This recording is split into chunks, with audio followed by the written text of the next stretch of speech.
The section 5.4 is pretty short, so this gives me time to review the stuff in 5.3 in case you were here because my video didn't record and all that nasty stuff.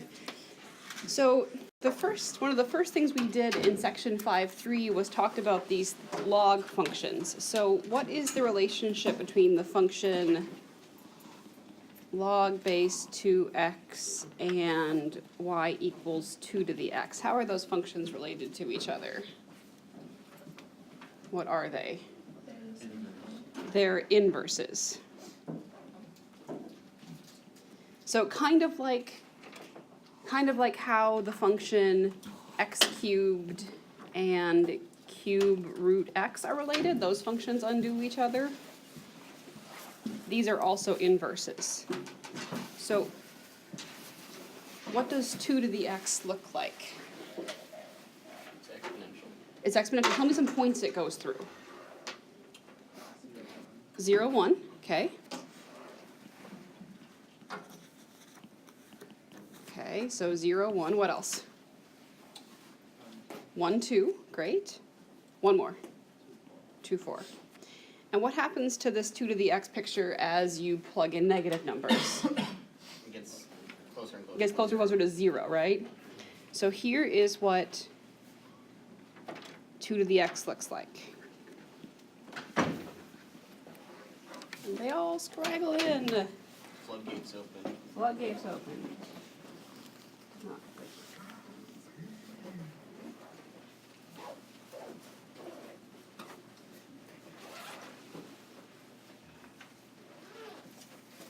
Did Tristan just walk down? Okay. All right. Does that make sense, everybody, what 2 to the x looks like? Give me a yes, give me a yes, give me a no, give me something. Okay. So how would you take that picture and get this log 2 function? What do inverses do to the x's and y's? They flip them. So in your new table, when you plug in x equals 1, what are you going to get out? 0. When you plug in x equals 2, what are you going to get out? So you take these numbers and you just flip-flop them, right? And then these numbers get flip-flopped and they become 4, 2. So 1, 0, 2, 1, 4, 2. So that's what the log base 2x function looks like.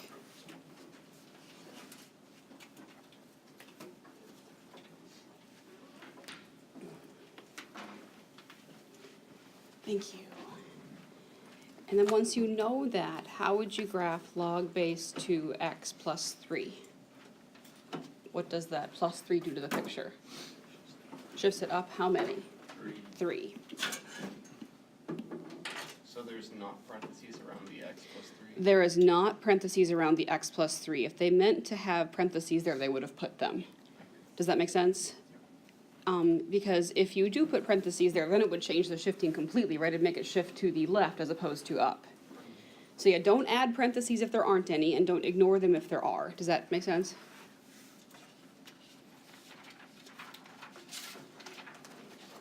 Okay. You are going to have an idea in your head of the general gist of what a log function looks like. That's just what you're going to have to know. And that's not just this class. It's not just me being a meanie. You really do have to know that. So like if you have to make a flashcard, like put log base 2 on it and like the picture on the back, that's how you remember that stuff.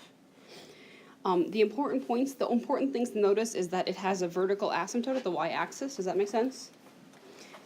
And that it goes through this point and that point. If you get that much, you know, it's pretty much, and you care that it kind of increases slowly, that's good enough for me. And there are lots of log functions. This one, this special one, ln, your book didn't call it that. Did Alex call it that by chance? Did Alex call it ln or did it call it log base e? Anybody tried? I think it was ln. Okay, your book calls it log base e, which is stupid. Nobody else does that. So these are functions that are inverses. Do you remember what e is about equal to? 2.71, yep, 2.7 something. So e to the x, you obviously can't graph that exactly, right? But you can say you know it goes through the point 0, 1 because all exponentials do, right? And then e to the first will be e, so 2.71-ish, so about there. So that's your e to the x function.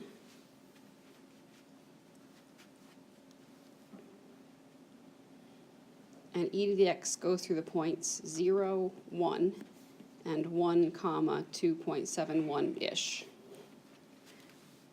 So what points will ln go through? 1, 0, and 2.711. Exactly, 1, 0, and 2.711.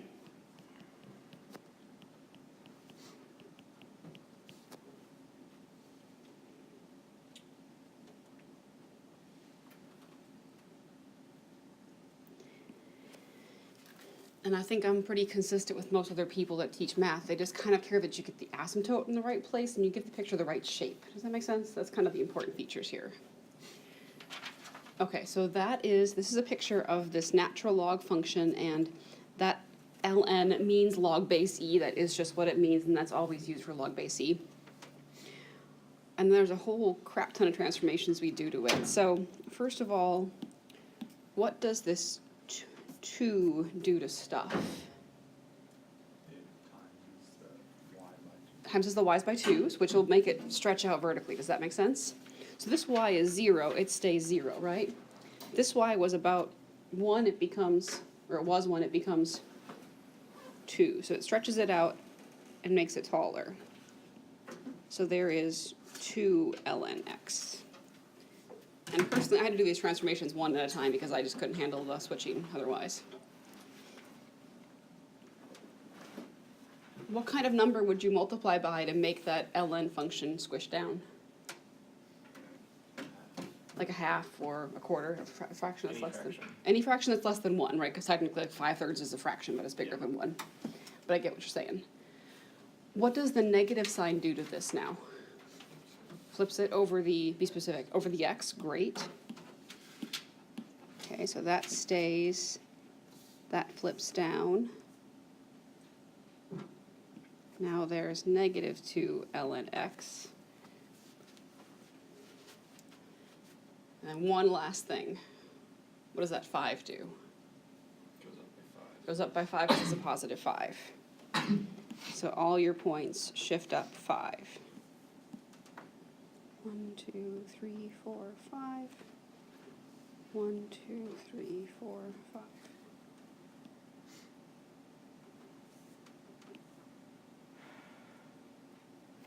Isn't minus ln x down by 1? Because you have it at minus 2 and not minus 1. Both because the picture, the function that we were trying to Oh, graph never had a mind. 2 in it, right? Yeah, I just saw the overlap, and Yep. that's why I thought you were reflecting, but no, that was just the overlap. No, it's just the overlap. Okay.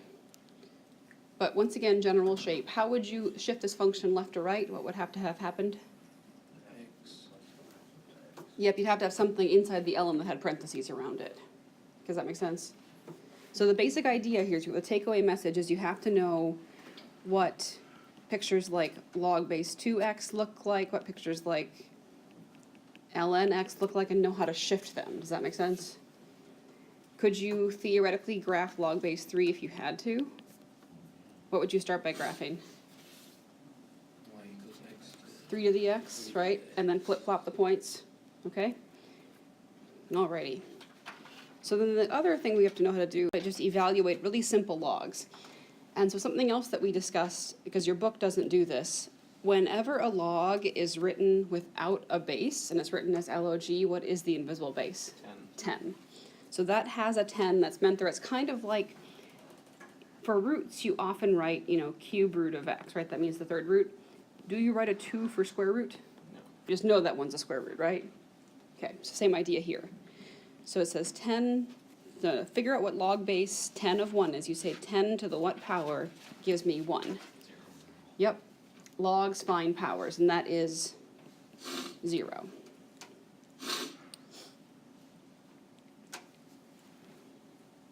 And then 10 to the what gives you 10,000, 10 to the 4th. Do you see a fun thing that happened there? Counted the zeros. It counts the zeros, yeah. Log base 10 counts the zeros. Log base 10 of 10 to a power, that is. If it was log base 10 of like 20,000, it wouldn't be the number of zeros. But roughly speaking, it kind of counts the zeros. So this one says, the last one, the question you ask yourself is 2 to the what power gives me 1/64th. So what kind of powers make fractions? Negative numbers. Okay, and so 2 to the, what's the biggest power of 2 you know? -5. What's 2 to the 4th? 16. 16. 2 to the 5th is? 32, so 2 to the 6. 2 to the 6th would be 64, right? So what number is 64 the answer then? Or it's -6. You can figure out, you can ask yourself, okay, 2 to the what makes 64, right? Because that'll tell, and then just make it negative, right? Okay. All right. So once you understand that, finding logs is not that hard. It's awfully similar to like figuring out stuff like the cube root of 8 when you ask yourself, what number to the 3rd power gives me 8, right? With that stuff, you're looking for the base, but with this stuff, you're looking for the power. That's all that's flip-flopped. So, and logs are inverses. So if you see something like, say, the cube root of 1.75 cubed, what does that equal? 1.75. You don't even have to cube 1.75.5 to know that, right? Because the cube root undoes the cubed, right? The same thing is true here. E and ln are opposites. They undo each other. Effectively, they cancel each other out. And they just give you whatever's inside of them, which is, in this case, 10. And we're going to use those inverse properties to solve equations in tomorrow's lesson. How about ln of e to the 5x? That's just going to be 5x. Yep, those ln and e's just cancel each other out, and they are gone. And log base 4 of 256. So 4 to the what power gives you 256? Is it the biggest power of 4 that I know is 4 to the 3rd is 64, right? So 4 to the 4th would be 64 times 4. That'd be what? 6, 1. I think it is, right? Yeah. So this is 4.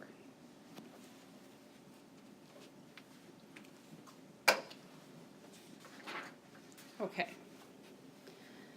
So they really are that easy. Stuff does really cancel like that. It's not like a joke.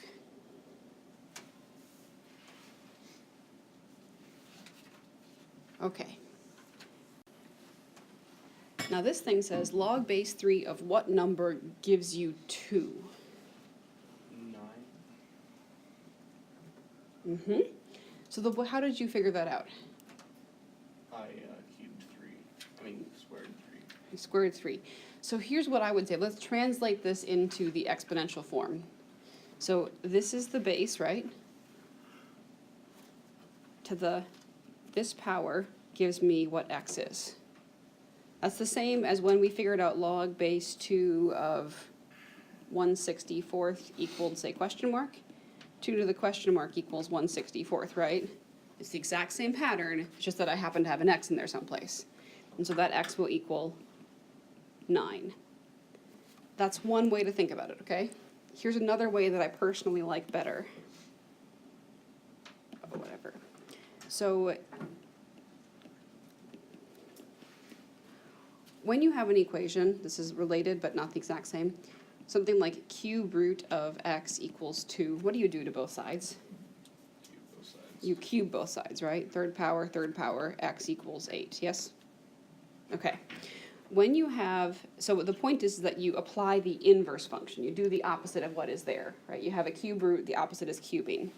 When you have a log, the opposite is powering. You say 3 to the power of log 3x equals 3 to the power of 2. And then because these things are inverses, what does 3 to the log 3 of x become? X. This becomes x equals 9. So to undo say that again? Is that just another way to do it? That's another way to do it, yep, exactly. And they give you the same answer, right? That's kind of what Cole had kind of come up with, like, oh, I squared 3, right? Same kind of process. And I like that that one generalizes more because it points out the idea that this is an inverse, so you undo it by doing the opposite. It's like this one. What base would you apply to make it go away? Like this one I chose 3 for a specific reason, right? What am I going to choose for that one? I'm sorry, I became invisible. The answer will be 2, yes. But the technical base you use is 8. You say 8 to the log base 8x equals 8 to the power of 1/3, right? And then your answer is x equals 2. Or you say, oh, well that's 8 to the 1/3 equals x, right? Using the whole power switching. Both ways work. Because the power of 1/3 is a cube root, right? Oh, and you can just leave it as 8 to 1. No, I'd like you to say 2, sorry. But the point is that solving those equations either way is fine. We'll do more with the exponentiation stuff next time. Now, another thing that's true for logs is there are some properties. And let's just write these at the top of the page. So the first one was if you had log of 2 things multiplied by each other. What did that equal? Log x is 3rd. Oh, no, I'm just doing general rules first, sorry. Log a plus log b. Plus log b. And that doesn't matter what kind of log that is, that's an expansion property. And it's related to the properties for exponents. Yes? What happens if you bring something to the power of an imaginary number? You don't do that. So I've never seen it done, but I mean, it might, maybe, don't know. Okay, we won't do it in this class for sure. Maybe like in a I like that maybe. maybe in a complex analysis class, okay? Because I don't remember. Okay, log of a over b. So if multiplication expands into addition, what do you think division expands into? Subtraction. Okay, and then there was one more rule that was log of, say, a to the power of p. What happened there? P goes in front of P goes in front, log a. So those are the 3 rules for expanding. So the thing to notice, like with this first one, is you have x to the 3rd times y to the 5th, right? So you can expand that into log x to the 3rd plus log y to the 5th. What if you had a log instead of log? Like, how would those rules? They might just not become applicable at some stage because there's no rule for addition. Okay. Okay, so the first thing is you have 2 things multiplied, becomes log of the first thing plus log of the second thing. What's the next thing that happens? What happens to those powers? The powers pull down. That is really one of the logarithm's main purposes in life, is to take powers out of powers. That's going to help us solve equations later on, actually tomorrow. And you can answer some cool questions. We did talk about investments a little bit, didn't we? Like put money in an account and, we can figure out how much it's going to be after a certain time, right? Mm-hmm. What we'll be able to do tomorrow is we'll be able to say, okay, I have this much money, and how long must it sit in this account before I have a certain amount? So, okay.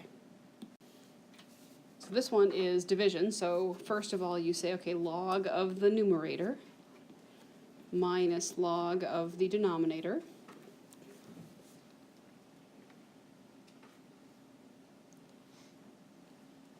And then the powers can pull down, so what does that first term become? 2 log x, great.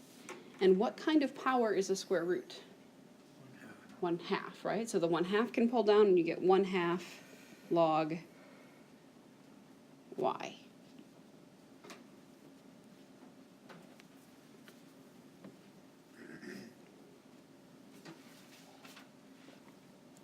Okay. Now, this thing is going backwards. So we took the logs apart in the previous examples, right? This one, you're going to put them back together. So you have to do the steps in the reverse order. So the last thing you did in that previous example was take the powers down, right? So the first thing you're going to do here is put the powers back up. So what does that first term become? Great. Plus ln of y to the 5th, awesome. Minus ln of z. Okay. Here's something else. Okay, I'll just do it two ways, but this becomes ln of, now everybody that is positive is also a positive power. Does that make sense? So positive powers end up in the numerator, right? So which things end up in the numerator of my log thing? X and Y. X squared and y to the, Fifth. and who ends up in the denominator? The z.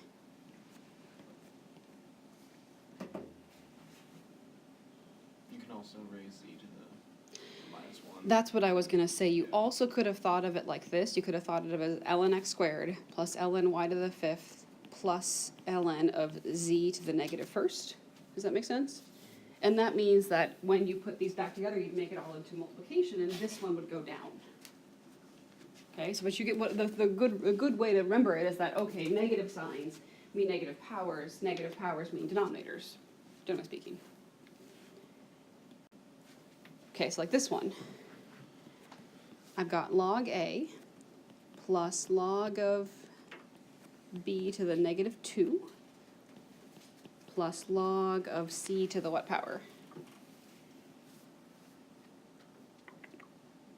3rd, great. And that was the second way that you did it. Yep, exactly. And then tell me, who's going to go in the numerator? A and C. A and C to the 3rd. And you see how the b is the one that has the negative power, right? That's going to go in the denominator. So that's how you take logs apart and put them back together.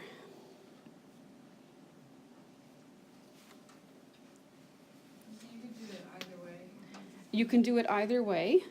So like you could also write it as log A minus log B squared plus log C cubed. And then just know that, like, log A is positive on top. Just like that, right? Yeah. Exactly. The problem that I've had with students in the past, and the reason I just have chosen to kind of think about that as a negative power, is that when occasionally if I have two negatives in a row, they get the fraction in the wrong place. So like, for example, let's write this down, but it's a good one to do. If I had log A minus log B minus log C, like a really easy one like that, they first would say, okay, that's log A over B minus log C, which is fine, right? They just put those first two together. Does that make sense? Oh, okay. Okay, and then what they would do is they'd say, okay, well, this is log of A over B over C, right? Which is not wrong yet. And then what they would do is they'd say, okay, that's log of AC over B. And that's actually wrong. And the reason it's wrong is because what you would do here is you really should multiply by 1 over C, right? They forget to reciprocate their denominator. And so rather than doing A over B and then over Z again. You could just say, okay, the A is in the numerator, right? And the B and C are both negative powers and they're both in the denominator. Yeah. This was way easier. So that was something I sort of learned through lots of teaching that I think that makes more sense. Okay. That's the reason I choose to do it that way, though. Okay. Yep. So, that was wrong. Okay.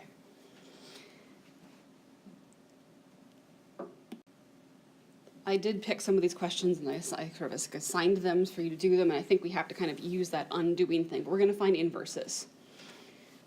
So if you were to graph this log function, if you knew what log base 5 looked like, how would you shift it? Left 5, that's what the picture of this looks like, right? So we're going to find the inverse. When you find an inverse, what's the first thing you do? Switch x and y. So that would be x equals log base 5 of y plus 2.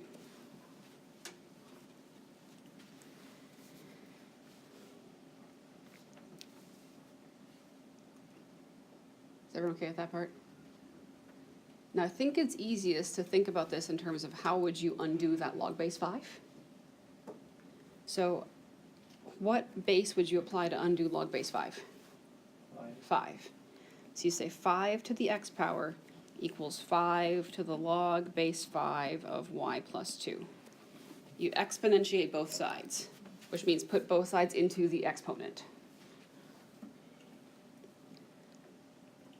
So 5 to the x stays 5 to the x. What happens to the 5 to the log 5 of y plus 2? 5 to the log 5 cancel, and you just get y plus 2. So this step right there, that's called exponentiation. And then can you now get the y by itself? So you'll have y equals 5 to the x minus 2. So there's your inverse function.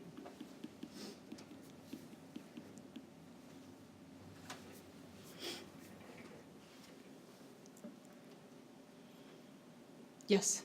On a test, are we allowed to put y? You can just leave it as y, yeah. I mean, it's, some people are picky about that. If I was gonna be picky, I'd have to really state it, so either way is fine. Mostly I care that you understand how to undo log base 5. But just be aware other people might be more picky and they might want you to like write f inverse. Okay, so this one's same idea, so first switch x and y. You got x equals 2 log base 3 of y minus 5. Before you exponentiate, you have to have the log all by itself. So what do you have to do here to get the log all by itself? Divide by 2, very good. Yep. X over 2 will equal log base 3 of y minus 5. So you're just basically dividing both sides. Right? Yep, exactly. What happened there is I divided this side by 2 and I divided that side by 2, which canceled out the 2 in front of the log. Yep, exactly.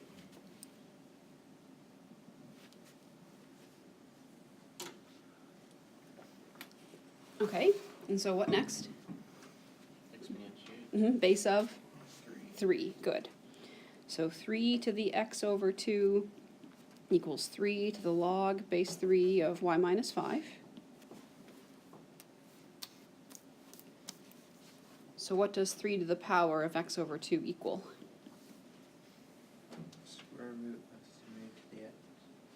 Yeah, that would actually be, actually you're right, yeah, y minus 5. I'm not going to do that yet, but you're right, it's totally correct. But I was more thinking like you've got 3 to the x over 2 equals y minus 5, right? But Daniel, you're right, so I want to discuss that at the end, okay?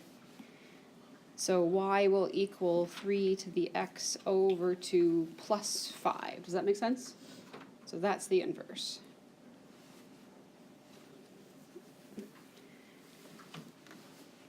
So Daniel had a good point. Could you tell me what you were going to say, Daniel?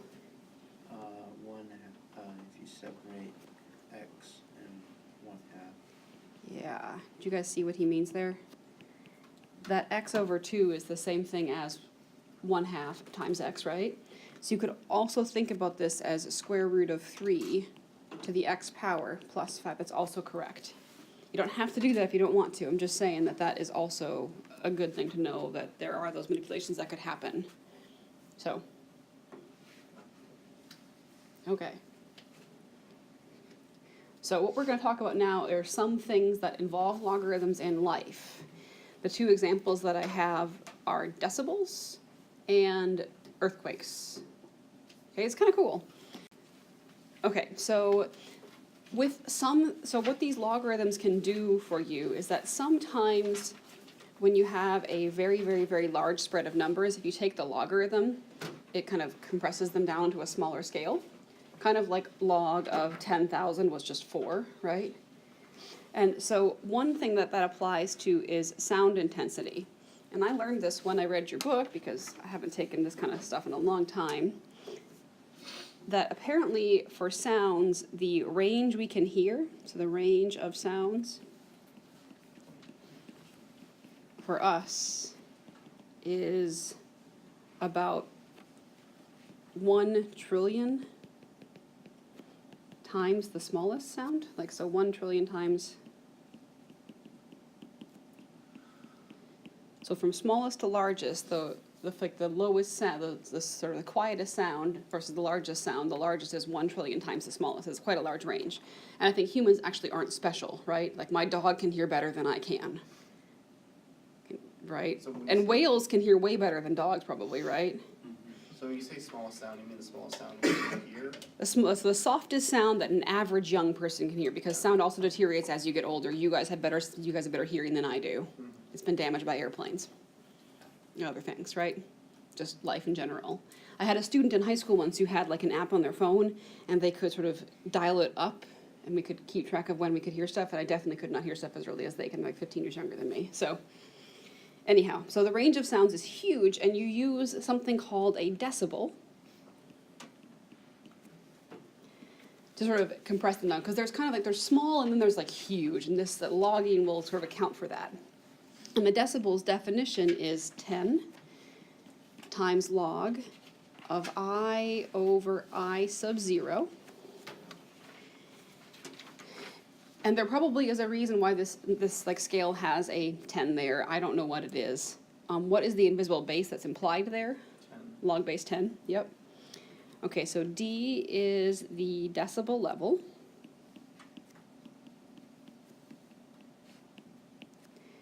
I is the intensity in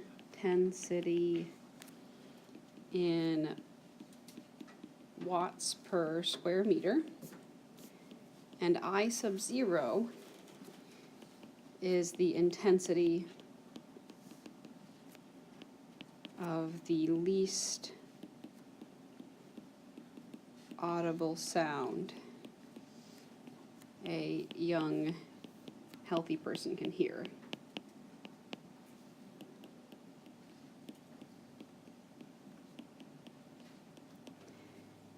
And typically that I sub 0 is taken as 10 to the minus 12. You're not going to have to memorize those numbers or even that equation, okay? Like I will give this to you if I give a question on a quiz or test like about this, okay?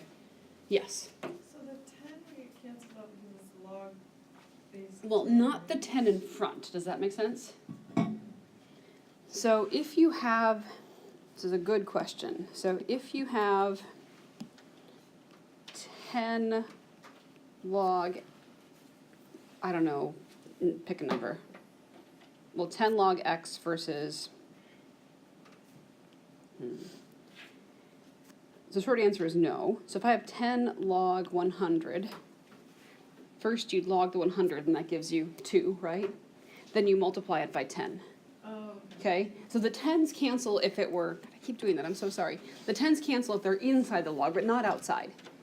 Kind of like if numbers only square root if they're inside of a square root, right? Outside them, they don't get square rooted. So yeah, that 10 does not cancel. Good question, though. Okay. So we're going to use this to find some decibel levels of certain sounds. So small numbers correspond to soft sounds, big numbers to loud sounds, right? Okay, so we have a whisper and a jackhammer. Okay, so find the number of decibels from a whisper with sound intensity, this, and then from a jackhammer with this sound intensity.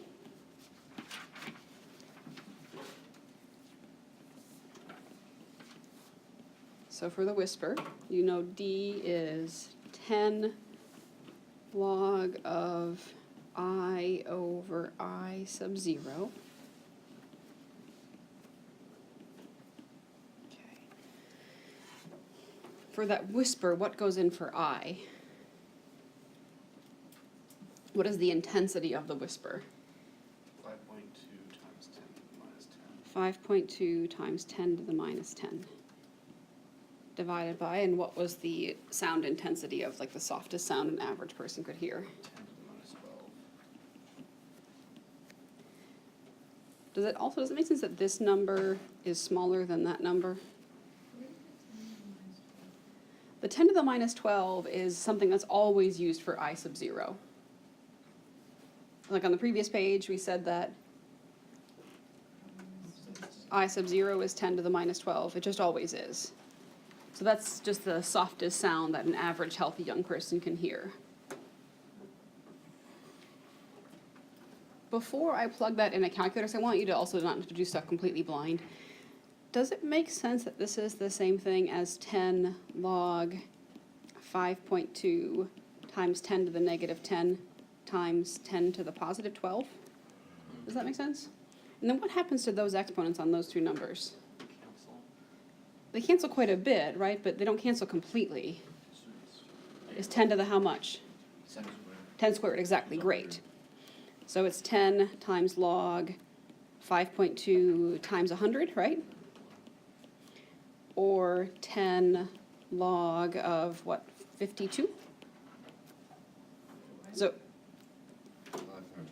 Why is it 5.3 times 100? 1, 2, 520. Because when you multiply those two guys, you see what I'm circling? The exponents add, right? 520 is right, yes, 2 places over, not 1. And that is approximately, Oh, you just multiply, okay, got it. yep, no problem, is 27.16 decibels.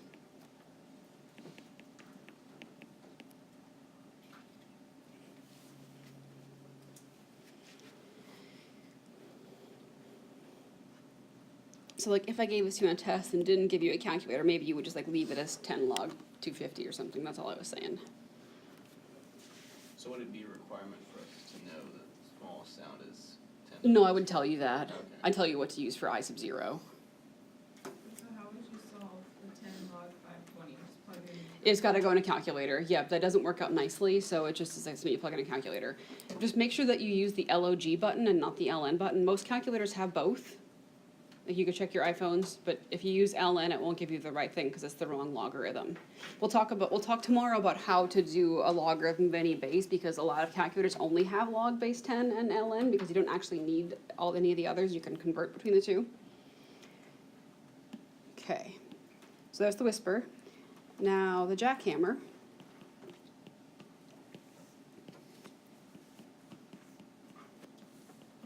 So 10 log I over I0. What goes in for I this time? 3.2 times 10 to the minus 3. And that's still over 10 to the negative 12.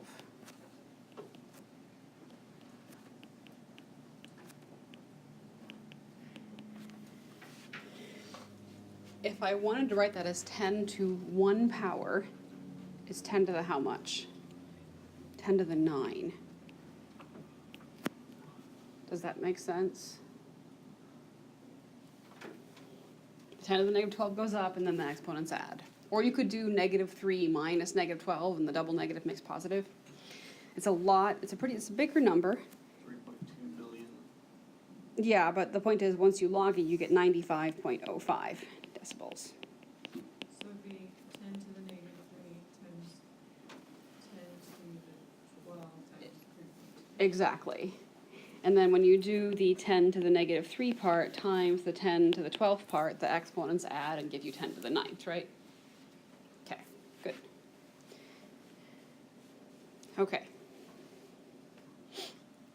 So the question is how much larger is the sound intensity of the jackhammer compared to the whisper? So you have these decibel readings, but with these kinds of scales, it isn't like, it's a little bit like earthquakes. I think you have more experience with earthquakes. So with earthquakes, if you go from a 7 to an 8 on the Richter scale, does that mean versus a 5 to, versus a, so if you go from a 6 to a 7, and then a 7 to an 8 in the Richter scale for earthquakes, this is 10 times stronger, and that is another 10 times stronger, right?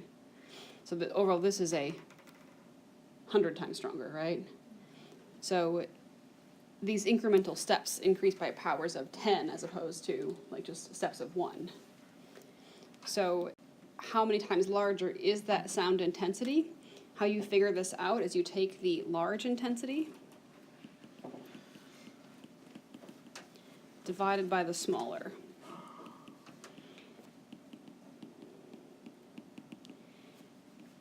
And when they say that here, like intensity means like the raw intensity number, not the number that's in decibels.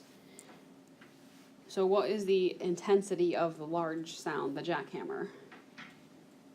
Points, was there 3, 2? Let's leave it as scientific notation. 3.2 times 10 to the negative third, but you were right. Over, what is the smaller intensity? 5.2 times 10 to the negative 2. Uh-huh.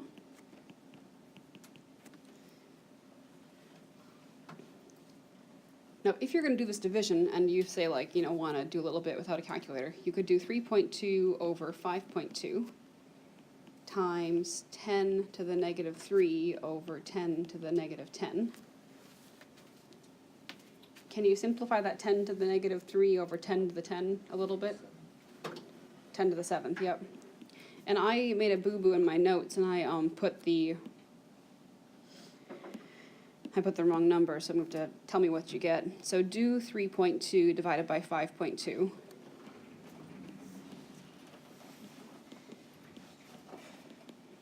Times 10 to the 7th, and tell me what you get. Should be a pretty big number.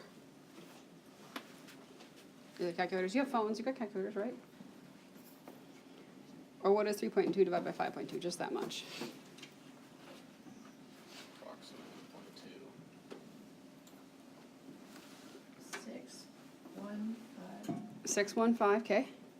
384 Mm-hmm. 6.15. Okay. So that was, sorry, 615,384, right? And we'll just say 6.2. So what is that? Is that millions? So that jackhammer has a sound that is 6 million times that of a whisper? Yowza. Okay. We should cut out 1,000 out of our language. It doesn't make sense. Okay. All right, so here is another question. So what if you know that one sound is 10,000 times that of another? How much is the decibel level going to go up? X times 10 over 4. It's 40 times. Well, I mean, I'm not sure. We'll see if your way works, okay? So here is how I was able to figure it out. So you have decibel 1 would be 10 log intensity 1 over intensity 0. And decibel reading 2 is 10 log intensity 2 over intensity 0. So just write that down. We'll talk a bit about why I came up with those specific things.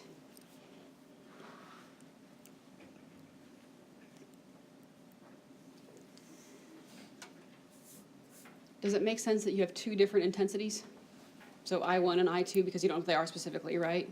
And they're going to have different decibels. That's why you just said, okay, well, I call them I1, I call them I2, I call them D1, I call them D2. There is a relationship between them. So we know that the one source is 10,000 times the other, right? So is it that I2 is 10,000 times, if I1 is the smaller one, is it that? Or is it I1 equals 10,000 I2? Which one is it? So we'll say that I1 is the softer sound. It's the first one. Good. Okay, so we're going to use that one. That one is wrong. The soft one, the louder one is 10,000, that is softer. Then you plug this into that for I2. So you say, okay, decibel reading 2 is 10 log of 10,000 I1 over I0.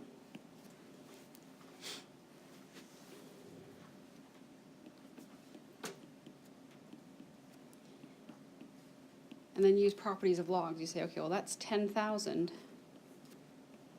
times I1 over I0. Does that make sense? That's okay?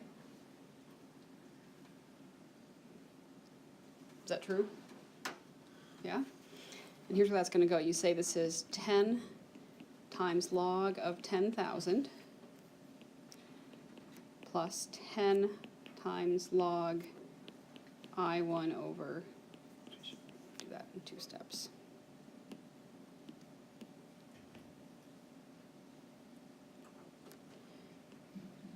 So I left it out for now, but why do I actually need a 10 right there? So what I'm doing is I'm taking this thing and I'm expanding it into log of the first thing plus log the second thing, right? So if you do that, what needs to go around this expression? You need to put parentheses, and then that 10 will distribute and go in front of the next thing. And I swear we're almost done. So 10 log 10,000 plus 10 log I1 over I0. So you were actually quite close with 4. Because what is log of 10,000? 4 times this 10 makes 40 plus 10 log I1 over I0. And then what is this thing? That's D1. So D2 is 40 plus D1. I know that's like super theoretical and quite a bit tricky. I probably won't put that kind of question on a quiz, but it might be on Alex. But the point is if you increase the sound by 10,000, the decibel thing increases by 40.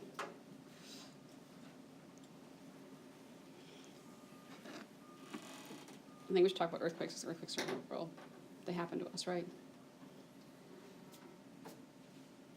So earthquakes are also pretty similar. Just the thing that changes is that the decibel thing had this 10 in front of the log. Earthquakes have a different number there. So for earthquake intensity, what is the earthquake intensity called? What's that scale measured in? It's Richter, yep, it's the Richter scale. Okay, and it's called the magnitude of the earthquake. And the equation is m equals 2/3 log of E over E sub 0. Those aren't values, right? Say that again? Those are not, nope, if the E is uppercase, it is not the 2.71 E. That's a great question. No, it's not. And E sub 0 is like the smallest earthquake you can actually sort of feel, and it gives out 10 to the 4.4 joules. Is that the human can feel, or the small can be detected? I think it's detected. Probably not even a human can feel, probably just detected. Yeah. Yep. Because, I mean, we can't detect earthquakes that are much smaller than, 4 probably? 3, maybe a little bit. So. But it's the same kind of setup as the intensity of sound, isn't it? Like there's that whole divided by E sub 0 thing, which is sort of like a smallest thing. Yes. Isn't that 4 times 4, 4.4? That's 10 to the power of 4.4. Okay. Yep.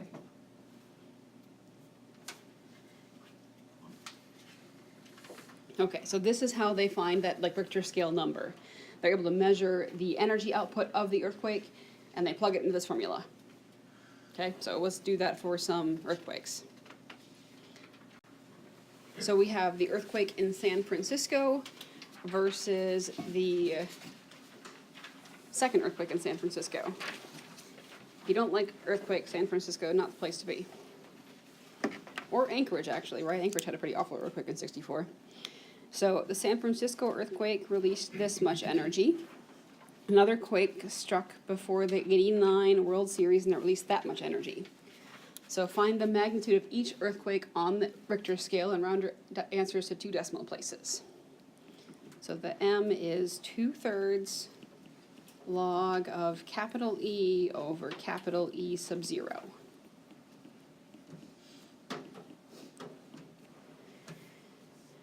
So what goes in for capital E for earthquake number 1? The 5.96 times 10 to the 16th, and what goes in for E0? That's the E0 is the 10 to the 4.4. Yep.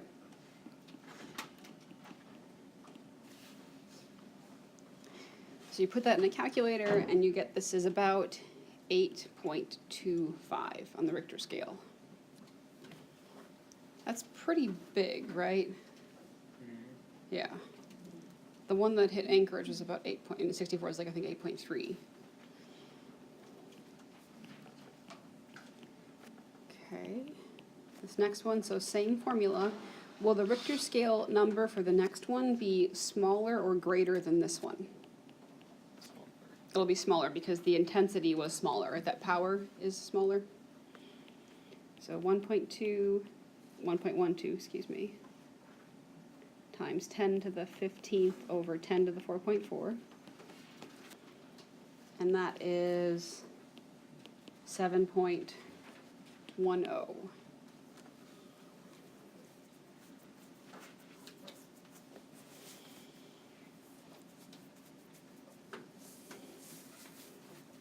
So Richter That's scale, not an approximate, that's a, it officially is an approximate, yeah. Because it was rounded. There were definitely more decimals there. 8.25 earthquake. I want to be around when that thing occurs. No, you would not want to be around when that thing occurs, definitely not. Especially not on something that's silty, like in Anchorage, some of the soil is pretty silty, and that's why things slid, versus the earthquake that happened in Kenai recently, the soil is like it's bedrock, so it doesn't move. Have you guys heard stories about the 64 earthquake in Anchorage? Like, streets opened up and like swallowed people, like literally. Yeah, it's pretty scary. That's why I'm never gonna live in Anchorage. Music teacher was there for it, and Yeah. he was playing golf and couldn't stand up. I think that's not as bad as, yeah, there's various awful stories about the earthquake in Anchorage. But 19 has messed up a lot of ecosystems too. Oh yeah, it did tons, like there was the L Streets. Yeah. Earthquake protection. Okay, so how many more time, so how much greater was the energy release in 1906 versus 89? So for these, you use the raw energy numbers that have not been Richter scaled yet, like just like we did with the sound intensity thing. So it's always the, excuse me, the larger divided by the smaller. So the larger earthquake was the 1906 one, right? And that is 5.96 times 10 to the 16th. Over the smaller was 1.12 times 10 to the 15th.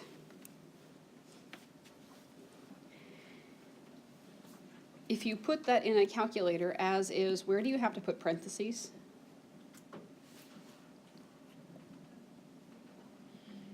around, 5.96 times 10. The more important part is the denominator, actually. Oh, Because if you type in 5.96 times 10 to the 16th divided by 1.2, 1.12, keep forgetting that, times 10 to the 15th, it's only going to divide the 1.12 and not the whole thing. So you've got to put them right there. Or if you want to avoid that issue altogether, what you could do is 5.96 over 1.12 times 10. Does it make sense how I got times 10? Because what happened there is you got 10 to the 16th or 10 to the 15th, right? And those exponents subtract give you just singular 10. That's also fine. So I think you get 50 something there. 53.2, yep. So the larger earthquake in 1906, in addition to having poorer infrastructure, also released 50 times the energy of the other one. Okay. Alrighty. Another question is one about Alaska. So generally an earthquake requires a magnitude of over 5.6 to inflict any serious damage. How many times more powerful was the 1964 Anchorage earthquake that registered an 8.3? Okay. Compared to what? Compared to the 5.6. Okay. So compared to the sort of like, you know, smallest earthquake that inflicts serious damage. So what we have to do here is a little bit different, is we have to find the energy output of each. Does that make sense how it's a little bit opposite? you have to work backwards. We've got to work backwards. From the previous ones, we knew what the energy output was. We found the Richter scale, right? So that in that Richter scale equation, we have R, no, we have M, not R. They don't call it an R. Okay, we have M equals 2/3 log E over E sub 0, right? So first we have the 5.6 earthquake.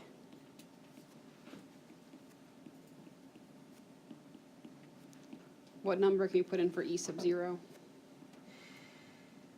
E to the, 10 to the 4.4. Great. Okay. So we're going to work backwards and we're going to figure out what that E is. It's a terribly looking E, so we'll write a better E. Okay. So first of all, how could you get rid of the 2/3? Good luck. 2/3. multiply by 3 and then divide by 2. Does that make sense? Or you could say divide by 2/3 is the same thing. That gives you, I got 8.4 equals log e over 10 to the 4.4. Okay. Now how do you undo that log?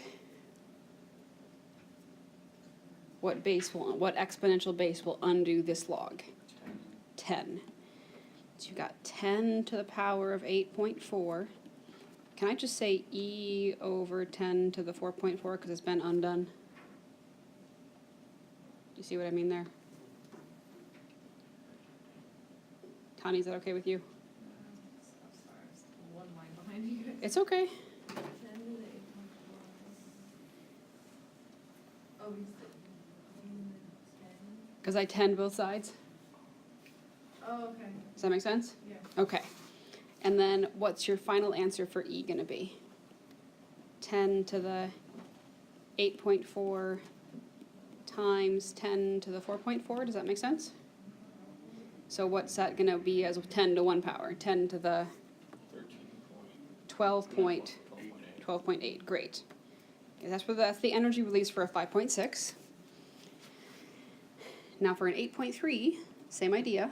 8.3 is 2/3 log e over e sub 0. And I guess we could fill in what e sub 0 is. That's 10 to the 4.4.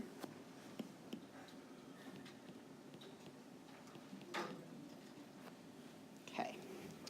So I'm going to multiply by 3 and divide by 2. That gives me 12.45 equals log e over 10 to the 4.4.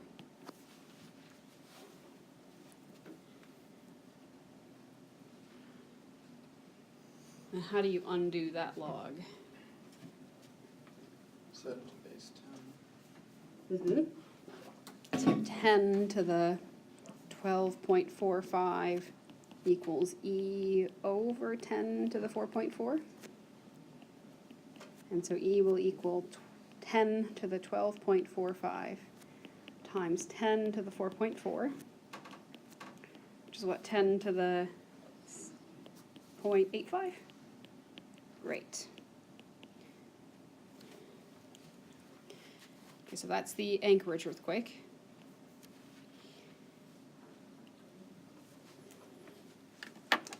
And the only different thing there is you really had to work backwards. You had to use that whole 10 to the idea. That was the only sort of serious difference there. Now, there's one more thing you have to do. You want to figure out how much larger that Anchorage earthquake is, right? So what do you do with those two numbers? Divide. You divide them. So you just take the larger one. Which one's the larger one?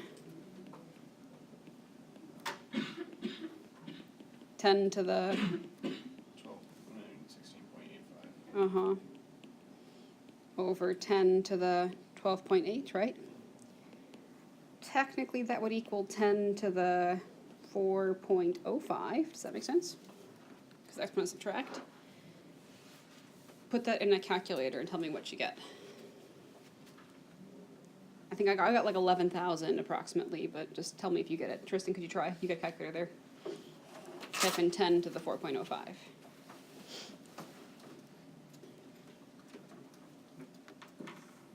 That's 11,000. 11,000? 11,222. Yeah. No, 220.2, right? yeah. So the Anchorage earthquake was 11,000 times stronger than that base one. Okay? I know we lack the time to do example 12, but it's actually pretty easy, so we'll just do